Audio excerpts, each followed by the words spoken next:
Welcome back to the Gen X Remix, Midlife Laughs and Next Acts. I'm your host, Tabitha Jones, also known as the Corporate Escape Sherpa. And today, my friends, you are in for a treat. Have you ever wondered what it might be like to leap from a corporate giant, like say, maybe Microsoft, to running away with the circus? Quite literally, then discovering the magic of plants. Well, today's guest, the fabulous Tigrilla, has done exactly that. Get ready for an inspiring, fun-filled journey about trusting your passions, embracing bold choices, and connecting with nature in a surprising way. Ready for a wild remix? Let's dive in. All right, Tigrilla, welcome to the Gen X Remix. How are you doing today? I am doing wonderfully. It's the end of the day. I'm super excited. Oh, the end of the day for you. Lovely. She said based in Italy. I'm here in California, so my day's just getting started. So she's a little bit closer to Friday than me at this point. Yep, I love that it. is a true statement. All right. Well, let's just dive in. And I'm going to ask my favorite question. Oh my gosh, today's going to be one of those days. As I was reading your bio, I saw that you've had a lot of remixes in your life. Can you share a little bit about your remix story with our listeners? Yeah, so I have this wild background that it took me a very long time to realize that that wild background was actually part of the whole process of being a multi-passionate person, and that it wasn't just me jumping ship all the time. So I have a background that starts in music engineering. Actually, my whole family thought I was going to be a lawyer. So just the fact that I ended up in music engineering in and of itself in college was a pivot from from what I first started to study to what I ended up graduating from. So I worked in the music industry for a while, but really I moved into the software world pretty fast. And back then it was like the beginning of audio and video. So the things I did when I started my career are what led to the fact that we're able to do this streaming conversation now today. And from there, I went over to Microsoft and I was working in Microsoft. And then the world changed.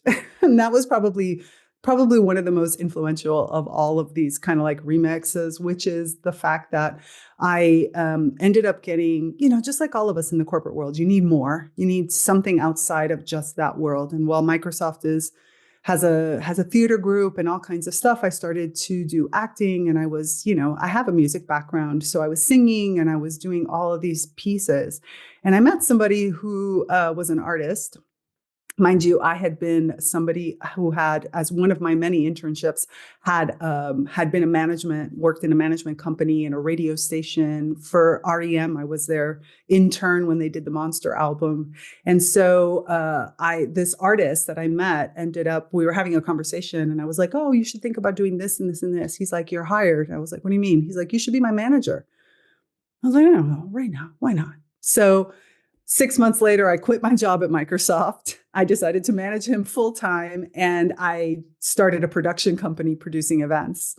And so producing these events, I was producing large dance parties, big dance parties, and, with this whole spiritual sort of influence to it. And then I met a bunch of circus freaks and ended up becoming the co-owner of a circus, which then led to meeting somebody who became my partner for several years. And we went off on tour for Cirque du Soleil.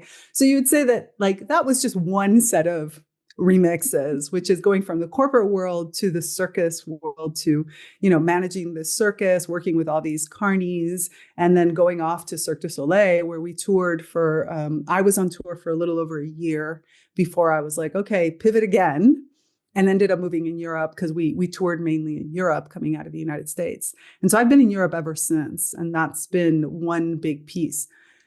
Probably the other big pivot for me was like I stayed in Europe. I was mostly doing I was teaching spiritual studies. I'm a Kabbalist and sacred geometry. And I ended up coming to the place where I live today, which I lovingly call Hogwarts for adults. It is Dom and Her. It's one of the largest spiritual communities in the world. And that was another one of those like chance things. I came to visit and somebody invited me to work on a project, and life sort of took over and said, okay, why don't you come and live there for 6 months? I was like, okay. Yeah, well, that was 15 years ago. So I'm still here. Sometimes things just fit. They do. And really that's become my kind of my philosophy in life, which is the fact of when you really trust your passions. So, if you think about it, I have right brain, left brain in the sense of I really love the tech world and I love what it brings me in structure, but I also adore the creative world, music and the arts. And I have lots of art in my house. And so once you realize that and you get to this place of inner, I don't know how to explain it so much. Sometimes it's like this inner understanding and knowing, you can trust that even if you're changing completely directions, there is a reason for it. So I think about everything that I'm doing today and how much my Microsoft years and my years in music have really influenced everything that I am and that I do today, and how my spirituality and my ability to express myself in the work that I do with multi-potentialites and multi-passionate people is all about weaving together all these beautiful skills. And I use the expression of if you imagine that all your passions are different threads of different colors, and then you are weaving together this big tapestry that is your life.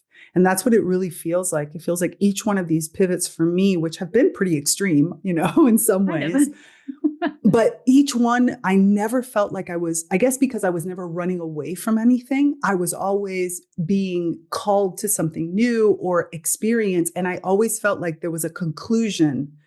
Like I've thought many times, should I go back to Microsoft? And it's like, there's nothing for me there because I really do feel like I concluded that. And even with, my Carney friends, like I loved the circus arts, but I really do feel like I concluded and I moved into. So I guess maybe it's because I wasn't running away that it didn't feel at any point like I was getting, escaping from things or things like that. It was always an evolution of myself moving forward. Wow. I love that. And it brings me back to a conversation I had with someone else recently who said, are you working in your zone of genius or are you working in your zone of bliss? And it sounds like you have managed to really weave that together and get really clear just on who you are and really what lights your fire. I mean, it's not, I'm going back to Microsoft because it feels stable or secure. It has this paycheck, or I'm not going to the other kind of circus, which is actually a circus. Right. That, was fun and artistic. And, now I'm in this great space. And it feels like you've done just a really great job of taking bold action and brave steps. I think a lot of women, especially in Gen X, will hold ourselves back for that fear of, ooh, what are other people going to say? Or, well, what if it doesn't work? I'm probably better off here. And then wake up, 20, 25 years later with so many regrets. Yeah. I just want to say one thing, because you said something, you triggered a word that's so important. I never knew I was courageous until maybe about 8 years ago when a girlfriend of mine called me courageous, because in my mind, I don't know, in my mind, I was always just moving on to something. And I had created a life where it's weird. I didn't have safety nets, but yet I felt like I had a safety net. And I say this because I think we sometimes rely on the idea of I'm being courageous, like I have to be courageous to do this. And where it is true, I think if you really lead with your passion and you find the way to make the step feel comfortable, safety comes from inside. I guess maybe that's what I want to say, is that especially I had my first boyfriend, my beautiful Gen X first boyfriend when I was 15 years old, once said to me, and I will never forget it, and I'm so grateful. He said, if you go after something and you don't and you don't get it, you don't get it, right? But if you don't go after it, you don't get it. So you have nothing to lose. And I was like, oh my goodness, it's so true. So that's really been the philosophy, is like, okay, why not go to Europe? Like, if it's worse, I can just come back to the United States. Why not go to live in this other place? Like, if it doesn't work, I can just come back. Like in my mind, I always had this, what turned out to be false, even Microsoft, like, well, if it doesn't work, I'll just come back to Microsoft. It wasn't until probably like one day when a friend of mine sent me a job description that I realized, I was like, oh my goodness, I could never go back to Microsoft now. Like, I don't even have the requisites anymore. It's been so long. But in my mind, I had created this safety. Oh, well, I'll just go back to Microsoft. Like, I'll just go back to the United States. That's just it. And that was it. That was enough safety for me to be able to try things without even feeling like I had to worry about courage. That's great. I'm so glad that you touched back on that. It seems that a lot of the women that I work with were in their 50s, right? And so it's Yay. the generation of you start something, you stick with it. And then it's, oh, well, but I've been doing this for so long. I don't want to start over. And I am always saying, you're never starting over. You're starting over with a whole shit ton of skills that you didn't have 2 years ago, 5 years ago, 10 years ago, 20 years ago. And you're going to take that forward. You're the perfect package to do whatever you want at this point. Right. Did you ever have a point or a pivot where you were nervous? Maybe nervous isn't the right word, but maybe you felt like, oh, I don't have the skills for that. I don't have the skills to go become a co-owner of a circus or, the manager of this band or move to Italy. Like, did you ever have that? And how did you get yourself through that? How did you work through it?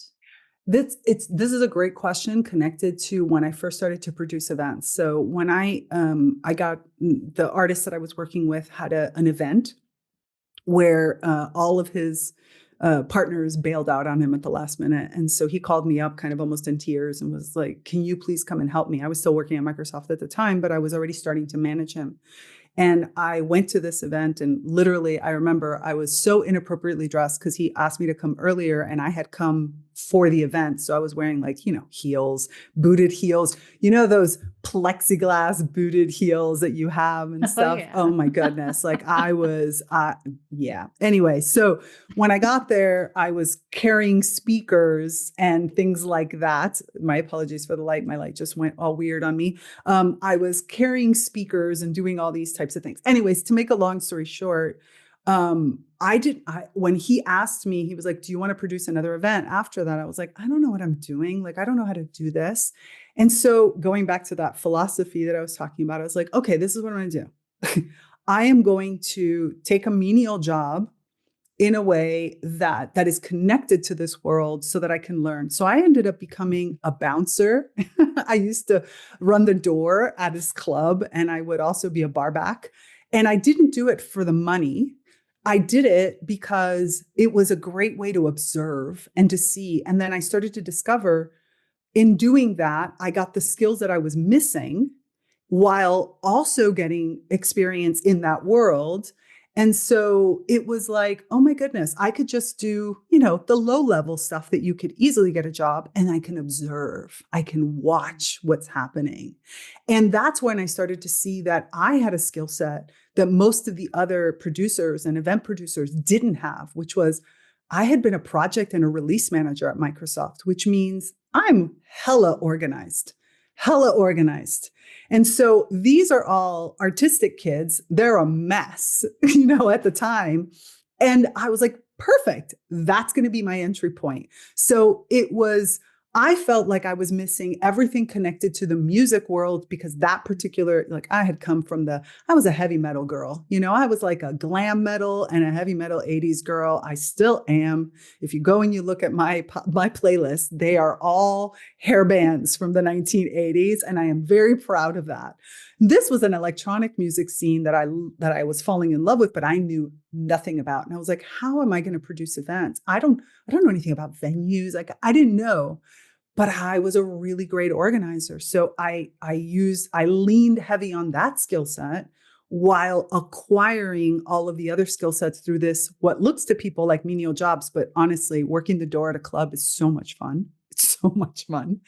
And then also relying on my partners to ask questions and not being afraid to say to them, okay, folks, I'm going to do this. I remember the first kind of larger event that I produced. It was at a science museum. About the time I was living in Seattle, I was at the Seattle Science Museum, and it was just this unbelievable event. And I knew nothing. I didn't know how to get people through the door. I relied on some other people, but then kind of shit hit the fan because 700 kids. That was my smallest event. 700 kids in the middle of the Science Museum at 3:00 in the morning. Yeah, you can just imagine drugs, this, that. It was a thing. So the cops showed up and the only one who was sober was me. So I was like, had to deal with the cops, had to deal with it. Turned out to be great. The cops were super nice. It was a great event and everything. But I looked at my partners afterwards and I'm like, from now on, I'm running the event and you guys are going to do what I say. Like, I am going to be the project manager. I'm taking the financial responsibility too. I'm dealing with all of these things and you guys do what you do best. You over here find the artist, you over here, do the tech part, you over here do the things. And it was like my project management skills just came up and said, this is how you do this. You learn how to do this by using the skills that you already know and you learn everything else from them. So I guess that's probably been the way it's always been for me. It's like, where can I apply the skills that I already have? That's so good. And just, I'm sitting here just thinking a big part of the coaching that I do with women, whether it's career advancement or corporate escapes, allergies, it is all about knowing and understanding your unique value. What are you bringing that's setting you apart? And you knew in this industry, I am 100% on point when it comes to projects and organizations. And this group is not. Right. And Exactly. it's what happens when a lot of women pivot or start their own business is we start feeling a little bit nervous or off balance or, oh, I don't know these things. But what you did and the way you went about gathering your new skills is exactly the perfect way of doing it. I mean, I don't know. Oh, I guess you know what? People would probably take me seriously as a bouncer because I have that mom face that says you better stop. You got till 3. Exactly. People generally see the face and back up. So I guess I could be a bouncer. I It's might consider it. great.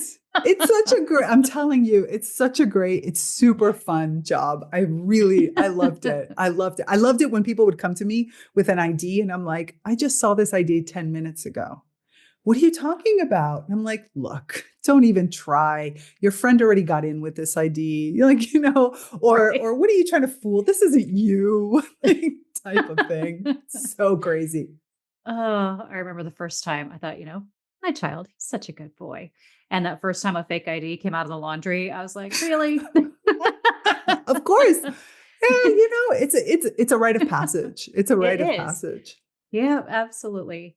All right. Well, I want to pop in a little bit to something that was in your bio that interested me. I mean, literally everything did, but something that stood out as well was co-creating with plants. Right. Tell me a little bit about what that means and what you're doing in that space. Yeah. So I work with plants as models, as mentors, as measure, and I'll explain what that all means. So basically, my work as a coach and as a life coach, as well as a nature inspired mentor, is about looking to the more than human world to better understand ourselves. We as human beings have, unfortunately, a heck of a lot of conditioning and limiting beliefs and things that control us that come actually from what we here where I live call the 3 rivers: the river of your education, the river of your family lineage, and the river of your society and your culture, right? So we're conditioned by all these different elements. And anybody who's ever lived in one country or in one major city and moved to another one understands how culture changes and shifts the way you think, the way you do things. So this is all the kind of elements that we allow to sort of hold us back. Not only that, we have all these other gifts that we just don't know how to even tap into. It's like we've lost contact with the fact that we're beings of nature. So by working closely with plants, you have the opportunity to see a being that can't run away. Like we as humans, we've got these 2 beautiful legs that we think are so great because they give us movement. And because as animals, we can move around, and we can be very active, but it also means we run away from our problems. We run away from our situations. We have this tendency to look at things through action. What can I do about it? Where plants are really all about presence. How can I be in it? Because a plant can't run away. They have to be able to be present. They have to take in everything that's happening and process it much more quickly than we actually think. And then they are always simultaneously adapting to what's happened while changing it. So if you think about that, if I'm a tree, we all know this, right? The tree is adapting to the wind, to the way that how much sunlight is coming in, to whether or not there's other obstacles around. But the tree is also changing the all of the grass or the ground below, because as the canopy grows, sunlight comes in different ways. What are the nutrients that the plant is able to give to whatever else is around? Is my plant actually moving the roof of my house? Like all these different pieces. So a plant is always simultaneously doing both. And we forget that. We think either I run away and I avoid it, or I completely abscond from my responsibility. I give up my power and I just accept what's there.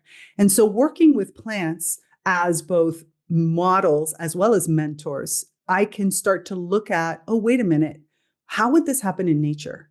How would I create relationships that are based on reciprocity, where parasitism, like I'm a parasite, can actually be a good thing because at the ecosystem level, it's useful. So, okay, I can understand that. Or how can I, for example, get to where I want to go, knowing that I've got to go through various steps in order to get there, or I even have to go through an impediment to go there. So plants just really help us kind of step out of our animal human nature that is very focused on, again, action, running away, and conditioning, because I am in that, and think of myself more as presence and an interrelated but yet independent being. So one of my podcast guests said it perfect. She said, how am I solo together? And that's what plants really help us teach. So working with a plant, we sort of step out of that logic. We go into a completely different logic that is about community, that is about creating ecosystems, that is about relationships, that doesn't limit relationships based on these societal norms that say, everything should be a mutualism. There should be no competition. Or on the contrary, everything should be competition and there should never be partnerships.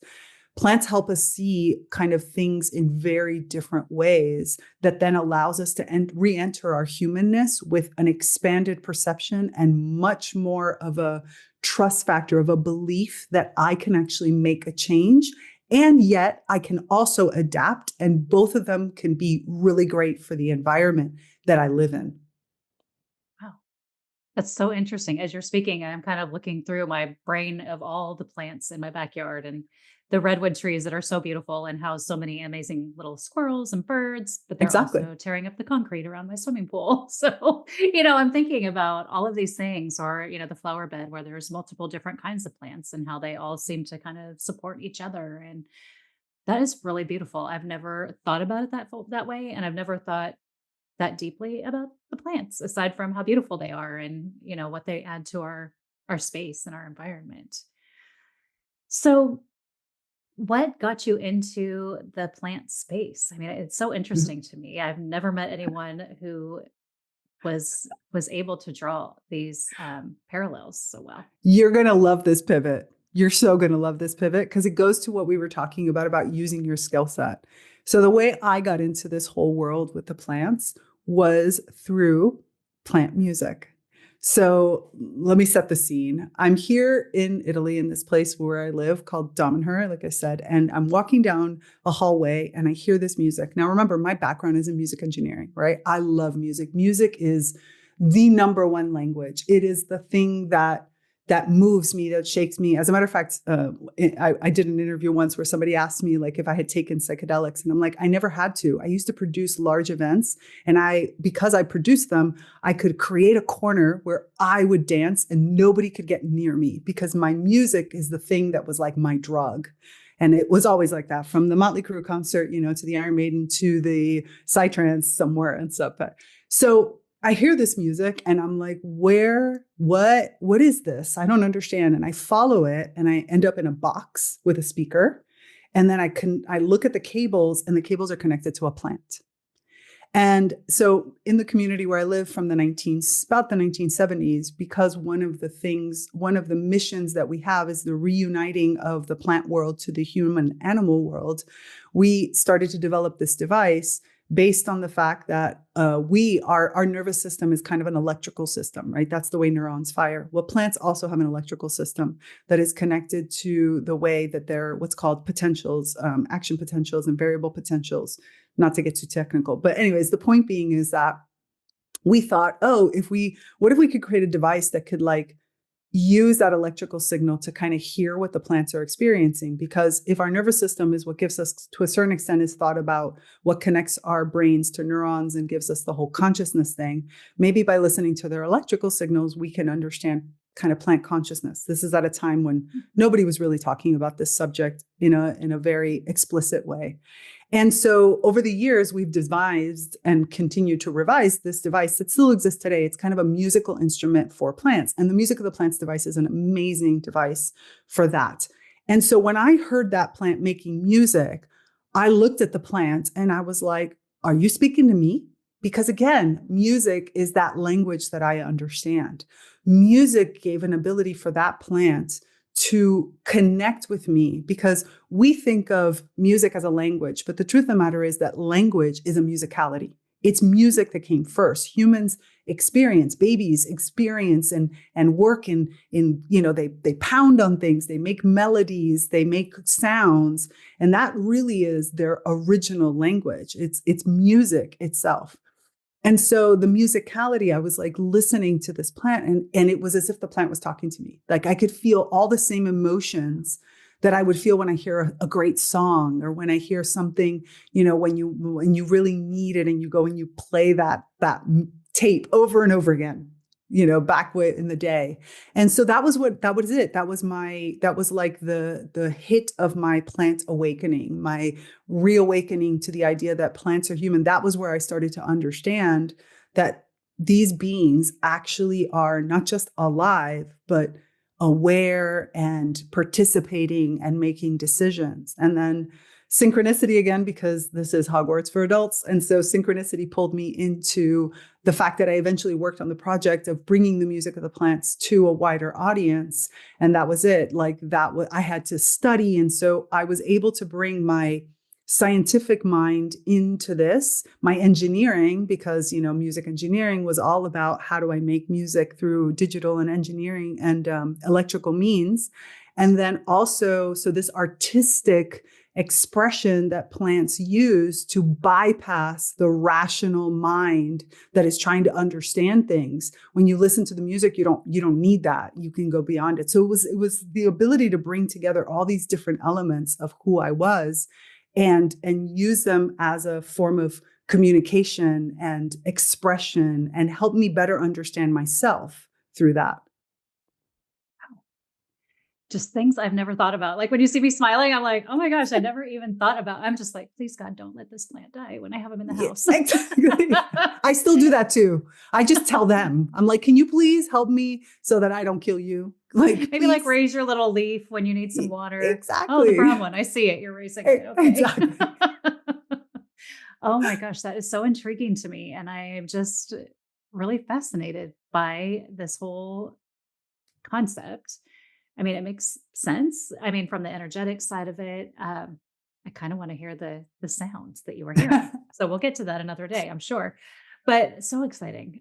So when a client comes to you, can you tell us a little bit about the journey? What's normally causing them to reach out? And then what is maybe a strategy that you use that helps them get what they need? Yeah, most likely the people who reach out to me are multi-passionate, so multi-potentialites, who probably are alternative thinkers. They tend to be on the cutting edge, or they have ideas that are kind of outside of the norm. I say we're weird and we're woo.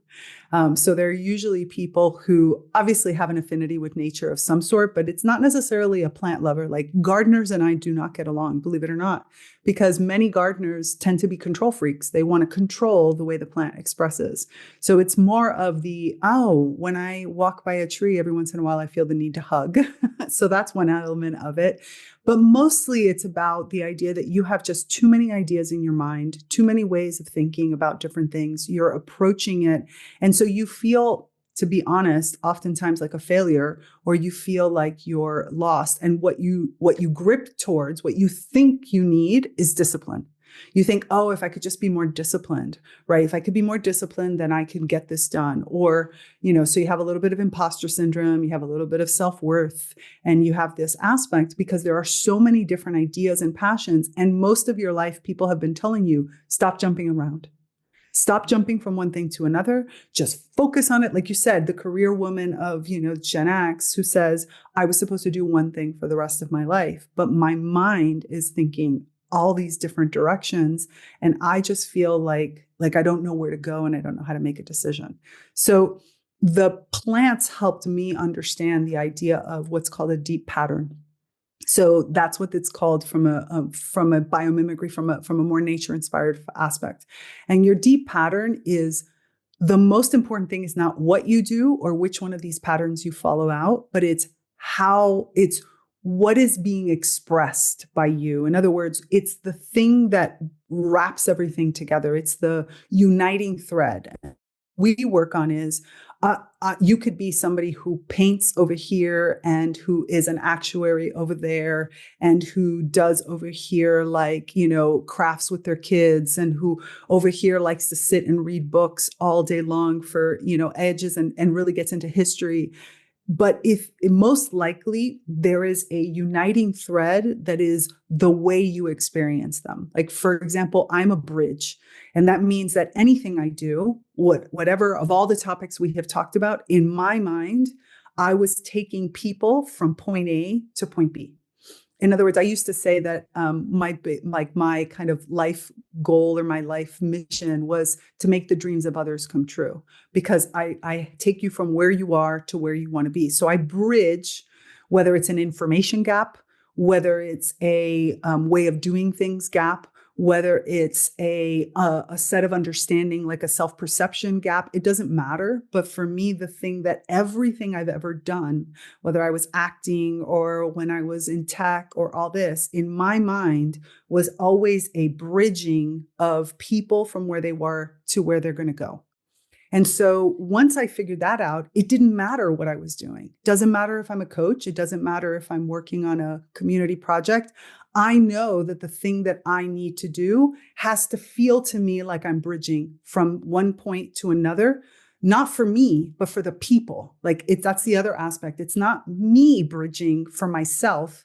It's how do I apply to bridge people? So what I do with my clients is help them understand that unifying thread, that way that their own mind works, the way that their own soul expresses itself from lifetime to lifetime to lifetime, and then take whatever it is that they have as passions and see how that fits into it. So that when they jump from one to the other, because they're inevitably going to continue to jump, the jump, like we had talked about earlier, doesn't feel courageous. It just feels like a natural progression.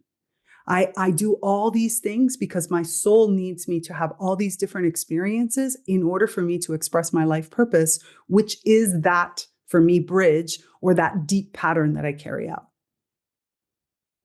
It's amazing. That's very, very cool. I don't have a better word for it right this minute because I'm just so... I'm okay. Cool is a good word. Cool is great. Yeah. I just love the perspective and the way that you help bring that into play. I mean, I think we get set ourselves into boxes a lot. I know I do. We get in these boxes and then we can't figure out quite how to get out. And sometimes it feels really stifling. Sometimes to those people on the outside looking in, it looks like the perfect life. And, oh, she's a successful executive and she travels all over the country and she's on this glamorous Southwest Airlines flight every other week, or, whatever it is. And a lot of times on the inside, we're kind of just dying to get out and do the things with the gifts that we have. And I love how you bridge that for people, like just really help them put those threads together and then draw those conclusions and make those decisions. It's been so much fun. Like once I discovered even myself, I had to go back and look at my own life and say, okay, wait, what is this continuous thread that I have been expressing? And, it is the project management to a certain extent. That is one of the main ways that I express this bridge piece of myself, right? The fact of helping you organize things that your mind doesn't know how to do, which is why I have always worked. It took me a while to get there, but I love working with creatives, all kinds of different creatives. So it was creatives when I was in software, people whose minds don't, they have all these different visions and they can put everything out there into all of these colors and shapes and ways of expression. Like I did have to write code for my degrees, but I suck at it. But I love the way a coding mind works because they can create something out of nothing. And that's not me. I don't, I am a visionary, but I'm a visionary because I can see how all the pieces are where many people get stuck in their own. And the other piece that I love doing is, putting those pieces together the way that it works for your mind, because your mind is not going to work how this other person's mind. And I think today we're in a society very different, I think, than when we were kids, which I'm super grateful for, where there's a lot more freedom to create your business or your job or your expression however you want. The negative part of that is that for most people, it's too much freedom. It's like I get lost in the options, right? That's the whole neurodivergency and why it's very hard to do that. And so what I help do is create the box, not because I'm holding you in, because I'm listening to the things you're cutting out of it. And like, okay, I can see that you're doing this, so I'm going to move here. Okay, you're saying this, let me move over here, let me move here. And then the person sees, oh, okay, this is how I express myself, and making it to a certain extent comfortable to express it in whatever way. So I have some clients, for example, that are very, like, they write me long messages because I give them an environment for coaching, and they like long messages because they have to dump everything out of their mind. And then I can just almost skim it. I mean, I read it all, but I'm saying I can see the continuous thread through it. And I'm like, oh, okay, so you're asking me this. And they're like, yes. But their mind needed to process through it in this big chunk. Others send me pictures. Others send me voice messages. Like, I don't care how it comes, because the thing that is my zone of genius is, because I'm on the bridge, I can bridge from your mind's processing to what it is that you're trying to say. And I just want people to feel really comfortable of their expression, because I think the more you get comfortable that, oh, my mind expresses in that way, then the easier it becomes for me to express. Still using your own mind's way, but you almost you start to get more confident that people understand you, and you make your point, you bring it to the place that it needs to be. And I love doing that. I love seeing that thread and having the person go, oh my goodness, yes, that's what I've been trying to do with all these different pieces of my life. Oh my gosh, what a gift that you have. That is really incredible and so needed. I mean, I know we could talk all day and our time's running a little bit short, but I just think about all the times, right? There's just so many thoughts, especially for multi-passionate, multi-talented people. There's so many thoughts and so many things. And you hit the nail on the head for me. Sometimes it is hard to narrow down when you're good at a lot of things, or you love doing so many things. Like, but what is the thing I can do that's going to bring me the most happiness? And, for coaches like us, like, what's the thing I can do that's going to bring me the most happiness, be the most fulfilling, but also allow me to touch the lives and impact the lives of other people, so that we can all just be better and happier. Wow, yep. so Absolutely. beautiful. Absolutely. I did jot down, we're weird and we're woo. I think I'm going to make a bumper sticker. So I'll definitely make sure your name is on that. I love it. I love it. Weird and woo, man. Weird and woo. So good. That's me. I've met so many people in the woo space over the last couple of years, as I've been meeting more and more entrepreneurs and people in my community. And, it's been so fun, because there's so many things I had never even known about and never touched on. I've never explored. And like, I'm learning so many things. So when somebody says something, I'll be like, okay, I need you to know I'm not woo woo. I'm just a little woo. But now I'm weird woo. and we're woo. Yeah, exactly. I am totally, I live in a spiritual community. We're an initiatic path. It's esoteric teachings. I can't hide it, even if I tried. I'm like, I am just weird and woo, and I am okay with that. Totally. I'm totally If you're not okay selling with the that. shirts and bumper stickers and tote bags, you should be. I'm not lying. I would buy one, because I'm not going to have time to make one. It's funny. I was talking with my designer a while back. We've been talking about it for a lot, about like creating some merchandise. And I was like, now you're saying it. I'm like, yeah, why did we not think of that? We use it all the time. Right. Why am I not holding it on a coffee cup right this very minute? Exactly. Oh my gosh. And get your little plants on there too, because plants with weird and woo is amazing. Absolutely. Totally appropriate. This has been so much fun. If our guests want to connect with you, what's the best way for them to do that and learn a bit more about what you do? Yeah, the easiest way is luckily having a slightly unusual name makes it easy. So you just go to Tigrilla Gardenia anywhere, whether it's tigrillagardenia.com or on Instagram or on Facebook or on the YouTube. Like you will always find me. Luckily, it is a unusual name, and it's always just Tigrilla Gardenia with no space, dot whatever it needs to be. Got it. And it's so much more beautiful when you say it than it is when I say it. So we'll absolutely put that in the show notes so everyone can find you. And before we sign off, what is one piece of advice that you can share with our listeners that can help them just grow or learn from something you've shared? So here's the thing, especially as we were talking about kind of multi-potentialites, and especially if you come from our generation, which the truth of the matter is that our generation had this beautiful aspect of being, the meme that's always going around, right? We were 30 when we were like whatever 15, and we were 30 now that we're 50. Like that's the thing about it.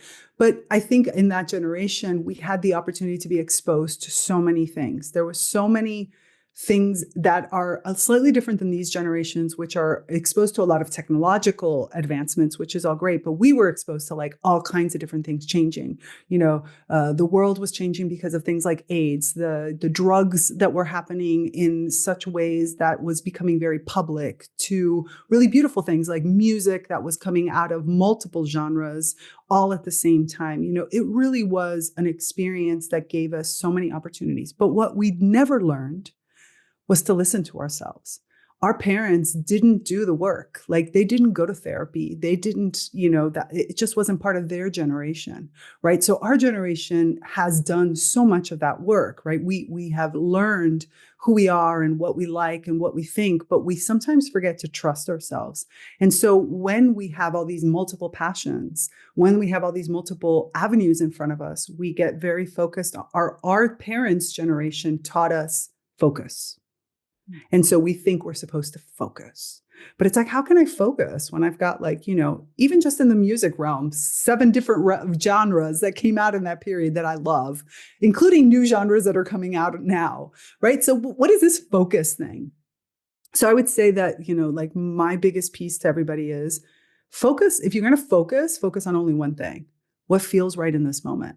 And it doesn't matter what felt right 10 minutes ago, and it doesn't matter what's going to feel right again. It's going to change. Just be okay with that.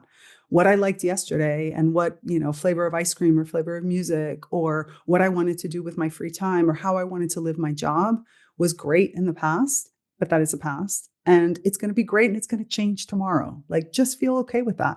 And so it's more about finding the thing that really moves me in an evolutive state. It doesn't mean it's what moves my soul forward. What is my body telling me that this is the thing I'm going to do now? So if you were to look at my day, I will read for 10 minutes, then I'm going to get up and I'm going to start cleaning. Then as I walk by the kitchen, I'm like, ooh, let me prepare this thing that's going to happen for dinner. That's the way my mind works, right? I can't do anything for long periods of time. But you know what happens at the end of the day when I look at it? I read the book. I finished cleaning the house. I made a really delicious dinner. I got to hang out with, my friends. Like in the end, even though it's sparsed up into multiple little chunks, everything kind of got done in its own rhythm and its own time. And for some of those, it's going to be in weeks. Some of it's going to be years. Some of it's going to be anything. But you know what's happening in all that? I'm having fun and I feel good about myself. And I feel like I'm moving the needle forward in whatever direction that it needs to move. So I guess it's more like just trust yourself that when your body guides you in a direction, it is guiding you in the direction, and work on getting rid of those conditionings and those limiting beliefs that try to tell you, no, hold back. And so work on the idea of where is this making me feel? Do I feel like this is connected to who I am? That is so beautiful. I love that. This has been such a great episode. I've taken so much away from it, and I can't wait to actually go back and listen to it in just a little bit as I get ready to do a couple of quick edits, mostly to see if we can adjust this lighting. The sun is shining and then it's dimming, and I'm like, what's happening? Gosh, trust me, I understand. That's the torture. I've given up on it. I'm like, as long as the audio is good. Exactly. But I'm an audio engineer, so Right. Mine's good enough. But it was so great meeting you today. And I look forward to staying connected, coming out hopefully one day to see you in Grown Up Hogwarts. And I think we need to Yes. compare playlists because I'm getting they might be very similar. I love it. Thank you for joining us on the Gen X Remix. So we will talk to you soon. We're weird and we're woo, and that's okay. Oh my gosh, how much fun was that? Thank you so much for tuning in to the Gen X Remix. Today's conversation with Tigrilla reminds us all that life is meant to be a vibrant tapestry woven with courage, passion, and a touch of woo. Be sure to connect with Tigrilla to learn more about her incredible journey and how to grow your own wild remix. Also, if you're daydreaming about starting your corporate escape plan, be sure to check the show notes. I'll include the link to my free flip book, which will help you start taking action and moving forward on your own corporate escape journey. I'm also including the link to my corporate escape plan workshop. It is a 2-session workshop where you're learning the things you need to know to get positioned and get moving forward with focus on all the right things. It's a combination of mindset, strategy, and fun. Again, maybe a little weird and a little woo. Just kidding. I couldn't resist throwing it in. Until next time, friends, keep embracing your weirdness, keep owning your fabulousness, and keep remixing your life in the best possible way. Take care, and we'll talk to you next week.